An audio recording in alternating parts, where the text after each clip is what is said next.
خدا کے حضور میں اپنا ہدیہ لے کر آئے ہیں، تو ان میں سے خدا نے حابل کا جو ہدیہ ہے اس کو قبول کیا۔ لیکن یہاں پر جو خاص بات سیکھنے والی ہے، جو آپ کے سامنے سلائیڈ پر بھی نظر آ رہی ہے، کہ یہاں پر ہم دیکھتے ہیں کہ پہلے خدا نے حابل کو قبول کیا اور اس کے بعد خدا نے اس کے ہدیے کو منظور کیا۔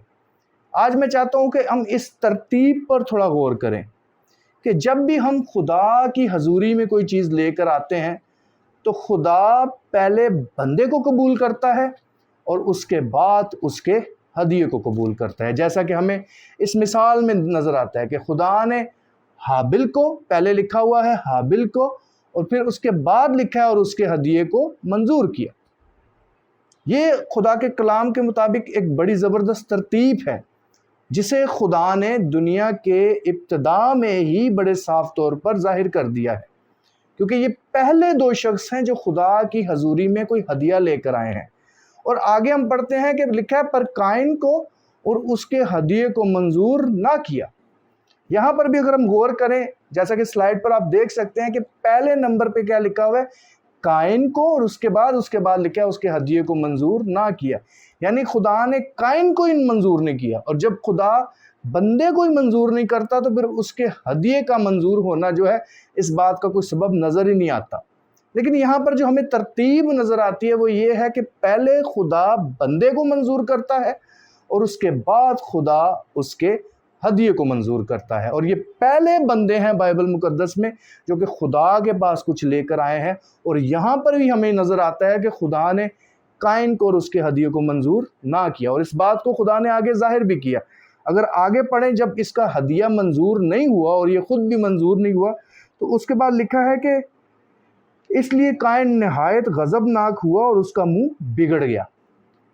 اس کو جب پتہ چلا کہ میرا ہدیہ منظور نہیں ہوا تو یہ جو بندہ ہے بڑا غضبناک ہوا قائن، اور اس کا منہ جو ہے وہ بگڑ گیا۔ پھر خدا نے اس پر ظاہر کیا، لکھا اور خداوند نے قائن سے کہا کہ تو کیوں غضبناک ہوا ہے اور تیرا منہ کیوں بگڑا ہوا ہے؟ اگر تو بھلا کرے تو کیا تو مقبول نہ ہوگا؟ خدا نے اس کے اوپر اس بات کو ظاہر کیا کہ تیرے اندر کوئی کمی ہے، تیرے اندر کوئی پرابلم ہے، اگر تو بھلا کرے تو کیا تو مقبول نہیں ہوگا؟ اس کا مطلب ہے کہ خدا نے پہلے اس کو دیکھا ہے کہ اس کے اندر کوئی پرابلم ہے، یہ جو ہے کوئی بھلا نہیں کرتا۔ اس کی بات کی ڈیٹیل تو یہاں پر نہیں لکھی کہ اس لفظ بھلا کے پیچھے کون کون سی چیزیں موجود ہیں، لیکن ہمیں نظر آتا ہے کہ قائن کے اندر پرابلم ہے، قائن جو ہے وہ اندر سے ٹھیک نہیں ہے، اور خدا نے پہلے قائن کو دیکھا، اسی وجہ سے کہ قائن ٹھیک نہیں ہے اس کے ہدیے کو بھی منظور نہیں کیا۔ جبکہ حابل کے بارے میں دیکھتے ہیں کہ خدا نے حابل کو بھی منظور کیا اور اس کے ہدیے کو بھی منظور کیا، اور خدا یہاں پر اس کو سمجھا رہا ہے کہ اگر تو بھلا کرے تو کیا تو مقبول نہ ہوگا؟ اور لکھا ہے کہ اگر تو بھلا نہ کرے تو گناہ دروازے پر کیا ہے؟ دبکا بیٹھا ہے، اور تیرا مشتاق ہے پر تو اس پر غالب آ۔ وہ خدا نے اس کو نصیحت کی، اس نے کہا کہ تو پہلے اپنے آپ کو ٹھیک کر، کیونکہ اگر تو بھلا نہیں کرتا تو گناہ تیرے دروازے پر دبکا بیٹھا ہے۔ لیکن خدا نے اس کو کہا کہ تو اس پر غالب آ، حالانکہ یہ اس پر غالب نہیں آیا۔ اگر آگے ہم پڑھتے ہیں تو لکھا اور قائن نے اپنے بھائی حابل کو کچھ کہا، اور جب وہ دونوں کھیت میں تھے تو یوں ہوا کہ قائن نے اپنے بھائی حابل پر حملہ کیا اور اسے قتل کر دیا۔ یعنی ایک چیز ہم اور یہاں پر دیکھتے ہیں، اگرچہ اس کا ہدیہ اس کی اپنی وجہ سے مقبول نہیں ہوا، لیکن اس سبب سے کہ اس کا ہدیہ مقبول نہیں ہوا، منظور نہیں ہوا، اس نے اپنے بھائی پر حملہ کیا اور اس کو قتل کر دیا۔ کئی دفعہ ایسا ہی ہوتا ہے، کئی دفعہ ہم اپنے اندر نہیں دیکھتے کہ ہمارے اندر کس قسم کا پرابلم ہے، ہمارے اندر کون سی بری روش ہے، ہم کس بدی کی طرف جا رہے ہیں، اور کئی دفعہ ہم اپنی جو ناکامیاں ہیں ان کا الزام دوسروں پر لگا دیتے ہیں، حالانکہ اس پورے واقعے کے اندر ہمیں حابل کا کوئی قصور ہی نہیں نظر آتا، لیکن چونکہ یہ بندہ اندر سے ٹھیک نہیں تھا، اسی وجہ سے خدا نے اس کو بھی منظور نہیں کیا اور اس کے ہدیے کو بھی منظور نہیں کیا، اور اس کو خدا نے نصیحت بھی کی کہ تو جو ہے گناہ کے اوپر غالب آ، لیکن یہ بندہ پھر بھی ٹھیک نہیں ہوا اور اس نے اپنے بھائی پر حملہ کیا اور اس کو قتل کر دیا۔ سمجھ جو ہمیں آتی ہے، یہ جو بات میں آپ لوگوں تک پہنچانا چاہ رہا ہوں وہ یہ ہے کہ جب بھی ہم خدا کے حضور میں ہدیہ یا کوئی ایسی چیز لے کر آتے ہیں اپنے مال میں سے، تو خدا پہلے ہمارے اوپر نظر کرتا ہے، پہلے خدا بندے کو دیکھتا ہے اور اس کے بعد خدا جو ہے اس کے ہدیے کو دیکھتا ہے۔ ایسا نہیں ہے کہ خدا ہدیے کو قبول کر لے اور بندہ ٹھیک نہ ہو، کیونکہ خدا کے بارے میں لکھا ہے کہ وہ ہمارے خیال کو، ہماری سوچ کو دور ہی سے جان جاتا ہے۔ اگر ہم زبور کی کتاب پڑھیں تو ہم کیا سوچتے ہیں، ہمارے اندر کیا چل رہا ہے، خدا ہر ایک چیز سے واقف ہے، اور ہمارے لیے کسی بھی طرح ممکن نہیں کہ ہم چیٹ کر لیں خدا کو۔ اگر ہم ٹھیک نہیں ہیں اور اگر ہم خدا کی حضوری میں کچھ بھی لا رہے ہیں تو اس بات کو ہمیشہ یاد رکھیے گا کہ خدا پہلے ہمارے اوپر نظر کرتا ہے، خدا پہلے بندے کو دیکھتا ہے۔ اگر ہم ایک اور واقعہ ہے اس کے اوپر اگر ہم غور کریں تو بائبل مقدس میں اس بات کو سمجھنے میں ہمیں مزید آسانی ہوگی۔ میرے ساتھ اگر آپ نکالیں، سلائیڈ پر بھی آپ لوگوں کے سامنے یہاں سامنے لکھا ہوا ہے اعمال کی کتاب، اس کا 5واں باب، اور اگر اس کی ہم پہلی آیت سے لے کر 10ویں آیت تک پڑھیں تو یہاں پر بھی ہمیں ایک بندہ نظر آتا ہے، ایک نہیں یہ بلکہ یہاں پر 2 میاں بیوی نظر آتے ہیں جو کہ خداوند کی حضوری میں کچھ لے کر آئے۔ یہاں پر 5ویں باب کی پہلی آیت میں لکھا ہے، اور ایک شخص حننیہ نام اور اس کی بیوی سفیرہ نے جائیداد بیچی۔ اگر ہم اعمال کی کتاب کو پڑھیں تو یہاں پر ہم دیکھتے ہیں کہ جب ابتدائی طور پر کلیسیا چلی تو بہت سارے لوگ جو ہیں اپنی جائیدادیں بیچ کر جو ہے وہ اس پیسے کو رسولوں کے پاس لے آتے، اور رسول جو ہیں وہ لوگوں کی ضرورتوں کے مطابق جو ہے اس پیسے کو بانٹ دیا کرتے۔ حننیہ اور سفیرہ نے بھی جب دیکھا تو شاید انہوں نے بھی سوچا کہ ہم بھی ایسا کرتے ہیں کہ ہم بھی اپنی جائیداد کو بیچتے ہیں اور ان کے پاس لے کر جاتے ہیں۔ لیکن ہوا کیا؟ لکھا ہے اور اس نے اپنی بیوی کے جانتے ہوئے قیمت میں سے کچھ رکھ چھوڑا۔ جب انہوں نے جائیداد بیچی ایک خاص مقصد کے لیے، ایک پرپس کے لیے، تو اس کے بعد ان کے جو اندر کا انسان ہے وہ خراب ہو گیا۔ انہوں نے شاید اس رقم کو دیکھا کہ یہ تو کافی رقم ہے، اور اس نے اپنی بیوی کے جانتے ہوئے اس رقم میں سے کچھ رکھ چھوڑا۔ اب چونکہ اس کے اندر کا انسان ٹھیک نہیں ہے تو اس کے بعد کیا ہوا؟ جب یہ اس میں سے کچھ حصہ جو ہے، ایک حصہ لے کر رسولوں کے پاس گیا تو کیا ہوا؟ خدا کے کلام میں لکھا ہے ایک حصہ لا کر رسولوں کے پاؤں میں رکھ دیا۔